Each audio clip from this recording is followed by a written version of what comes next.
in Tehran?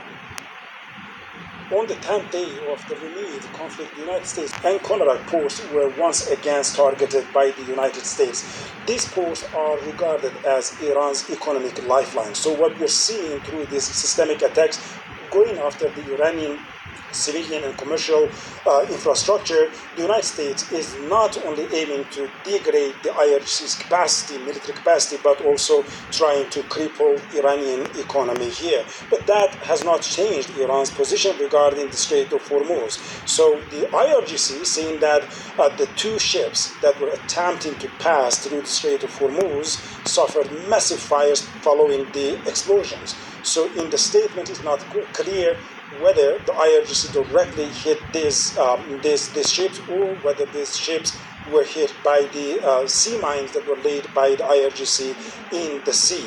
But the statement ends with a warning. So the IRGC says, it is clear that as long as the U.S. aggression in the region continues, the Strait of Hormuz remains closed and not a single drop of oil or gas nor a single package of chemical fertilizer will be exported from the region. So Iran says it is determined to assert its control over the Strait of Hormuz, and the United States insists that the situation in the Strait of Hormuz must return to the pre-war conditions. Neither side is showing flexibility.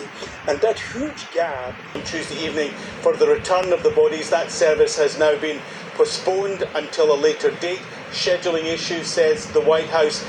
But before that, Donald Trump really wasn't justifying why there were new attacks in the United States. Certainly they talked about attacks on international shipping that they couldn't let go. And Donald Trump was expected to talk about it last week. Many people thought his big speech, his big televised address on Thursday would be about Iran.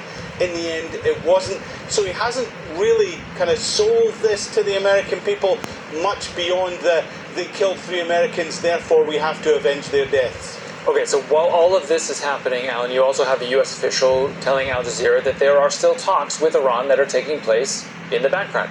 Do we have a sense of who's involved and maybe how direct or indirect those talks actually are? There's certainly no public visibility. The United States isn't saying very much at all, but that tends to be the case. I mean, diplomacy is often carried out behind the curtain and then you hear what has happened afterwards, or if one party or the other decides to make a strategic leak. There's one way to make sure there are no leaks. You don't tell anyone what is going on, and that seems to be what the Americans are doing at this point. Certainly, the idea is that they could get to somewhere where there's a 10-day ceasefire and then return back to the basis, the outline, the framework of the Memorandum of Understanding. That could be something that is on the table. But while all of these talks about the possibility of a ceasefire are ongoing, the Americans are drawing up plans for making sure that they can move to the next stage if they want. That includes perhaps a much more widespread military operation in Iran. Now, there are reasons why that might not happen, including the availability of weapons and putting troops on the ground, but the options are there for the president if diplomacy in this iteration doesn't actually deliver anything. All right, our chief U.S. correspondent, Alan Fisher, live for us at the White House. Alan, thank you. I want to go back to Zain Basravi now here in Doha. So